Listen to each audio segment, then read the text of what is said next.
दोस्तों, जय हिंद दोस्तों। आप सब कैसे हैं? आपका स्वागत है हमारे YouTube channel polytechnic by RP sir. RP sir के यूट्यूब चैनल पर आपका स्वागत है। तो चलिए दोस्तों, सेशन की हम लोग शुरुआत करते हैं। तो आप सब मिलकर बोलिए कि चलिए सेशन की शुरुआत करें। तो चलिए दोस्तों, आज हमारा बायोलॉजी का क्लास है। तो दोस्तों, बायोलॉजी में हम फर्स्ट पढ़ेंगे कि पाचन तंत्र। दोस्तों, पाचन तंत्र के बारे में आज जानकारी प्राप्त करेंगे। डाइजेस्टिक सिस्टम, जिसको इंग्लिश में दोस्तों बोला जाता है डाइजेस्टिक सिस्टम, माने पाचन तंत्र। डाइजेस्टिक सिस्टम माने क्या होता है दोस्तों? पाचन तंत्र होता है। देखिए यहाँ पर है डाइजेस्टिक सिस्टम, इस क्या होता है जी? पाचन तंत्र होता है। पाचन तंत्र देखिए, सिस्टम सिस्टम माने क्या होता है? देखिए जैसे लैपटॉप है, लैपटॉप को बोला जाता है सिस्टम। लैपटॉप को क्या बोलता है? सिस्टम। क्योंकि उसमें बहुत ही इलेक्ट्रॉनिक माने अनेक प्रकार के चीज अनेक प्रकार के इलेक्ट्रॉनिक वस्तु मिलकर उसमें क्या हुआ? बना है। अनेक प्रकार के इलेक्ट्रॉनिक चीज मिलकर बना है, तब जाके क्या हुआ? लैपटॉप तैयार हुआ। उसी तरह पाचन तंत्र, पाचन तंत्र हमारे पाचन की प्रक्रिया है, जो पूरा होने के लिए हमारे हमारे पाचन पूरा होने के लिए अनेक ग्रंथि और अनेक प्रकार के ग्रंथियाँ जुड़ी होती है। वह जाकर उसके बाद ही जाकर क्या होती है? पाचन की प्रक्रिया पूरी होती है। तो दोस्तों, पाचन किसे कहते हैं? पहला सवाल यह मन में डाउट उठ सकता है ना कि पाचन तंत्र के बारे में पढ़ाई जब कर रहे हैं तो पाचन क्या है, पाचन किसे कहते हैं, यह सवाल उठ सकता है। यह दोस्तों सवाल उठ सकता है ना कि पाचन किसे कहते हैं, पाचन क्या है। भौलुक यह एग्जाम में नहीं पूछेगा, आपका पॉलिटेक्निक में यह नहीं पूछेगा कि पाचन किसे कहते हैं, लेकिन आपको जानना पड़ेगा ना कि पाचन किसे कहते हैं। तो देखिए, पाचन उसे कहा जाता है। देखिए पाचन पाचन दोस्तों उसको कहा जाता है। देखिए पाचन दोस्तों उसको कहा जाता है जटिल एवं अघुलनशील। जटिल माने, जटिल मीन्स कठिन, अघुलनशील माने जो घुल नहीं सकता है।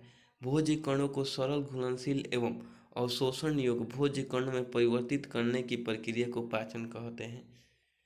जो भोजन, देखिए दोस्तों,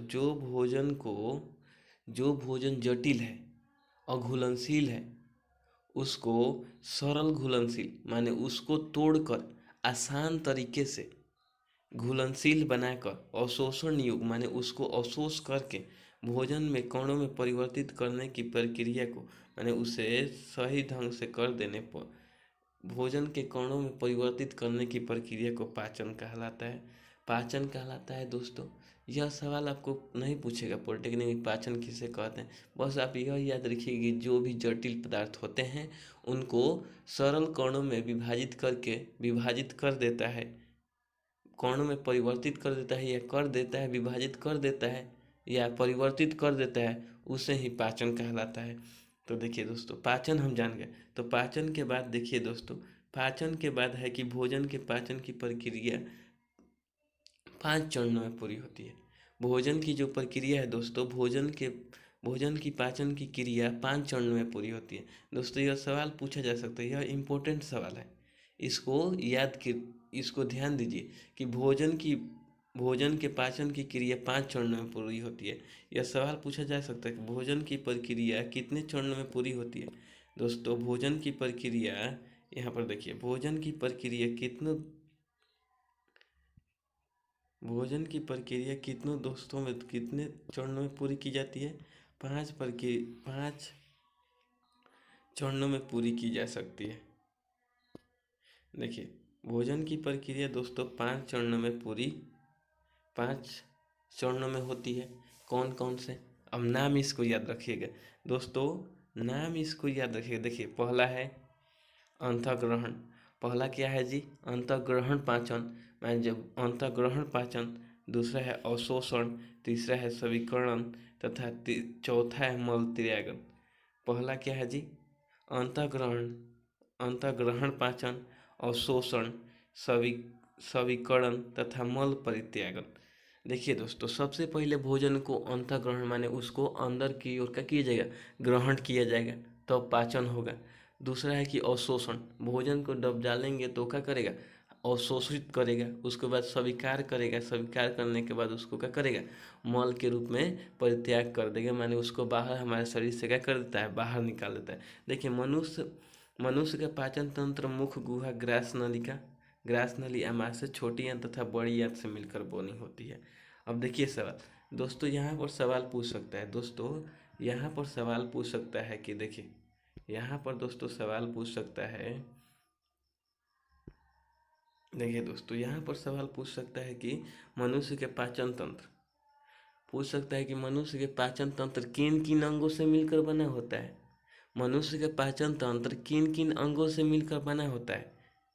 तो दोस्तों आपको मालूम होना चाहिए कि मनुष्य का पाचन तंत्र, पहला मुख गुहा, हमारा जो भोजन है ना दोस्तों, जो भोजन है, भोजन वो हमारे मुख से ही पाचन की प्रक्रिया चालू हो जाती है। तो पहला क्या है जी, पाचन तंत्र का, मनुष्य का पाचन तंत्र पहला क्या है, मुख गुहा, पहला क्या है दोस्तों, मुख गुहा, दूसरा क्या है, ग्रासिका, तीसरा है ग्रास नली, और चौथा है आमाशय, और पांचवा छोटी आंत, और छठा बड़ी आंत।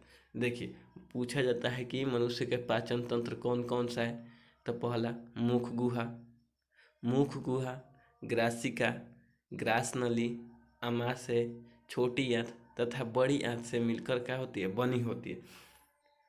भोजन मुख द्वारा लिया जाता है। अब यह भी सवाल कौन नहीं जाता है कि भोजन कहाँ से लिया जाता है, मुख द्वारा लिया जाता है। दोस्तों भोजन कहाँ से लिया जाता है, मुख द्वारा लिया जाता है। दोस्तों भोजन को कहाँ से लिया जाता है, मुख द्वारा लिया जाता है।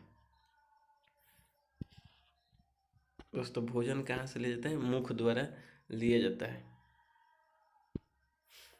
भोजन को मुख द्वारा लिया जाता है। यह दांतों द्वारा कुतरा जाता है तथा लार के यह दांतों द्वारा कुतरा जाता है तथा लार के साथ मिश्रित किया जाता है। देखिए दोस्तों, जो हम भोजन करते हैं, मान लीजिए चावल खाते हैं तो उसी तरह निकल नहीं जाते हैं, रोटी खाते हैं उसको निकलते नहीं है, उसको पहले दांतों से क्या किया जाता है, दांतों से उसको कुतरा जाता है, दांतों से उसको कुतरा जाता है तथा लार के साथ मिश्रित किया जाता है। उसके बाद क्या होता है, भोजन अंदर की ओर जाता है। तो सबसे पहला भोजन जब हम मुख में लेते हैं तो उस भोजन को दांतों द्वारा क्या किया जाता है, कुतरा जाता है, फिर उसको लार द्वारा मिश्रित किया जाता है, लार उसमें क्या होता है, मिश्रित होता है, मिश्रित होने के बाद अंतःग्रहण, माने उसके बाद मुख से अंदर ग्रासिका में जाता है, ग्रास नली में जाता है, आमाशय में जाता है, उसके बाद छोटी आंत, छोटी आंत से बड़ी आंत, बड़ी आंत में जाता है, उसके बाहर क्या होता है, उसके बाद मल त्यागन के रूप में से बाहर निकल जाता है। उसके बाद देखिए अंतःग्रहण, अंतःग्रहण मुख में होता है। अंतःग्रहण कहाँ से चालू होता है, मुख में। अंतःग्रहण दोस्तों कहाँ से चालू होता है, मुख में। लार ग्रंथियां भोजन को गीला करके भोज्य कणों को समूह में लाकर लुगदी बना देती है। देखिए दोस्तों, लार का कार्य क्या है, यह सवाल पूछ सकता है कि लार का कार्य क्या है। लार का कार्य दोस्तों यह है कि लार ग्रंथि भोजन को गीला करके लार ग्रंथि भोजन को गीला करके, जो भोजन होता है उसको गीला कर देता है, उसको भोज्य कणों को समूह में, माने कि समूह क्या होता है, सबको एक में कर देता है, माने समूह माने एगो लुगदी में गोल टाइप के बना देता है। उसके बाद क्या किया जाता है, उसको अंदर की ओर निकल जाता है। तो दोस्तों देखिए, यह हम क्या किए, यह हमारा पाचन तंत्र की पूर्ण प्रक्रिया है।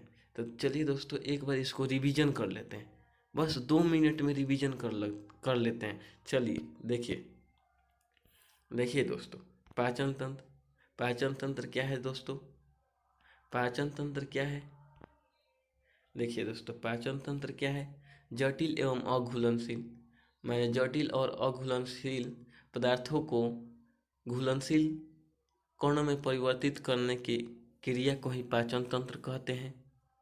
यह सवाल नहीं पूछेगा, बस इसी तरह याद रखिए दोस्तों। उसके बाद भोजन, भोजन के पाचन की क्रिया कितने चरणों में पूरी होती है, 5 चरणों में पूरी होती है।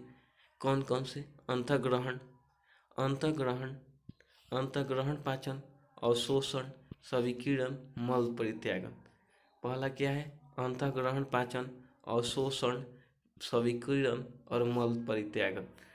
देखिए उसके बाद है मनुष्य का पाचन तंत्र मुख गुहा, माने मनुष्य का पाचन तंत्र क्या है, मुख गुहा है। माने मनुष्य के पाचन तंत्र कहाँ से चालू होता है? मुख से चालू होता है।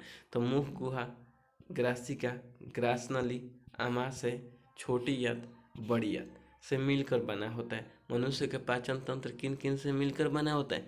ग्रासिका, ग्रासनली, आमाशय, छोटी आंत तथा बड़ी आंत से मिलकर बनती है। देखिए दोस्तों यहाँ पर एक और सवाल, देखिए दोस्तों यहाँ पर एक और सवाल आपको बता देते हैं, बहुत ही इम्पोर्टेंट है। देखिए पूछा जाए कि छोटी आंत बड़ी होती है कि बड़ी आंत, तो दोस्तों यहाँ पर याद रखिएगा कि जो हमारा छोटी आंत होती है, जो छोटी आंत होती है वो क्या होती है? बड़ी होती है। छोटी आंत बड़ी होती है बड़ी आंत से। बड़ी आंत क्या होती है?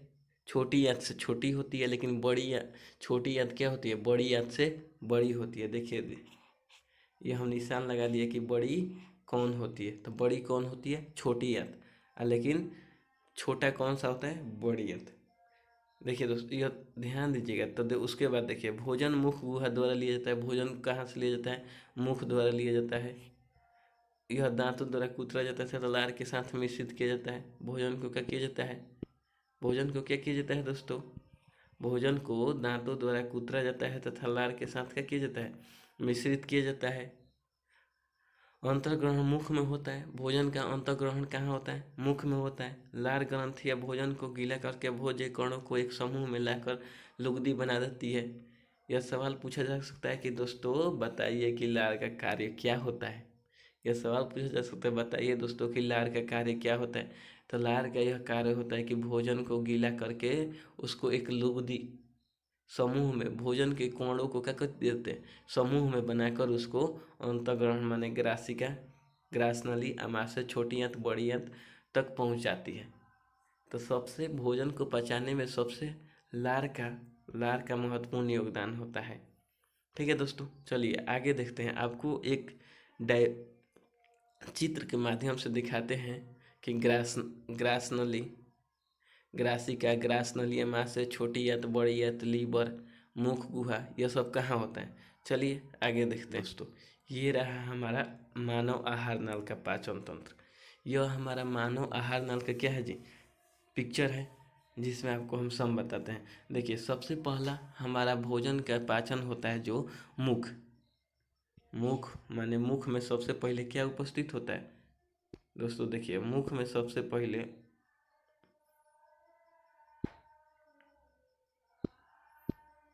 देखिए दोस्तों मुख में सबसे पहले क्या? जिह्वा। जिह्वा माने क्या होता है? जीभ। सबसे पहले हमारा जीभ उपस्थित होता है। उसके बाद उसके अंदर मुख। यहाँ पर देखिए, यहाँ पर तीर है, तीर पर देखिए यहाँ पर दोस्तों, देखिए दोस्तों यहाँ पर तीर दिखाया है। देखिए यहाँ पर तीर दिखाया है। यह क्या है जी? मुख गुहा। माने यहाँ पर क्या होता है? मुख गुहा है दोस्तों। यहाँ पर क्या है जी? मुख गुहा।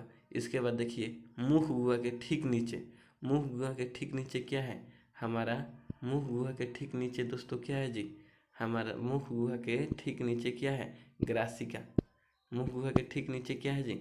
ग्रासिका है। हाई वाला क्या है जी? ग्रासिका है। उसके बाद देखिए यहाँ से लेकर, यहाँ से मुख के नीचे से देखिए दोस्तों, यहाँ से लेकर यहाँ तक ले, यहाँ से लेकर यहाँ तक ले क्या है जी? ग्रासिका है। ठीक है। उसके बाद देखिए यहाँ पर एक ऊपर से इस तरह घेरा है, इस तरह से घेरा है। इसको क्या कहा जाता है? यह है डायफ्राम। डायफ्राम जो यह क्या है? डायफ्राम है। उसके बाद देखिए यहाँ पर एक इस आकार का है, इसको बोला जाता है आमाशय। उसके बाद ये है, उसके बाद यह देखिए यह लीवर है। यह क्या है जी दोस्तों? यह लीवर है। हाई वाला क्या है? हाई वाला लीवर है। उसके बाद देखिए यहाँ पर पित्त की नली। यहाँ पर पित्त की नली क्या है जी? यहाँ पर देखिए, यहाँ पर दिखा रहा है, यहाँ पर पित्त की नली होती है तथा यह थैली की जैसी है, जिसमें पित्त का है जी? पित्त का, इसको पित्त का थैली भी बोला जाता है। तो यह इसमें पित्त का होता है, भरा होता है। यह है अग्नाशय। यह दोस्तों क्या है? पीला टाइप का है जो अग्नाशय है तथा यह बड़ी आंत है। यह क्या है दोस्तों? बड़ी आंत है, बड़ी आंत है तथा यह, और जो अंदर में है, अंदर में दोस्तों है, अंदर में दिखाई दे रहा है, यह क्या है? यह छोटी आंत है दोस्तों। जो अंदर में ये दिखाई दे रहा है ये वाला, ये सब क्या है जी, छोटी आंत। तो छोटी आंत ये है, ये लीवर है, ये पित्त का रस है। देखिए दोस्तों एक बार ठीक फिर से एक बार देख लीजिए दोस्तों, फिर से एक बार देखिए, फिर से इसे सही तरह से आपको दिमाग में सही तरह से उतार लीजिए। सबसे पहले मनुष्य के पाचन, जो पाचन तंत्र, पाचन का आहार नल है, सबसे पहले क्या पाया जाता है, जिह्वा। सबसे पहले क्या पाया जाता है, जिह्वा। उसके बाद मुख गुहा, उसके बाद ग्रासिका, उसके बाद डायफ्राम, डायफ्राम के बाद आमाशय, आमाशय के बाद पित्ताशय, मैं जहाँ पर पित्त का होता है अवस्थित होता है। पित्त यहाँ पर क्या है जी, पित्ताशय माने पित्त का जहाँ पर भंडार होता है दोस्तों, जहाँ पर पित्त का भंडार होता है उसे पित्ताशय कहा जाता है। उसके बाद देखिए यकृत, बोले ना ये यकृत है, तो इसको इंग्लिश में लीवर बोला जाता है। इसके बाद देखिए यहाँ पर पीला टाइप का है जो अग्नाशय है।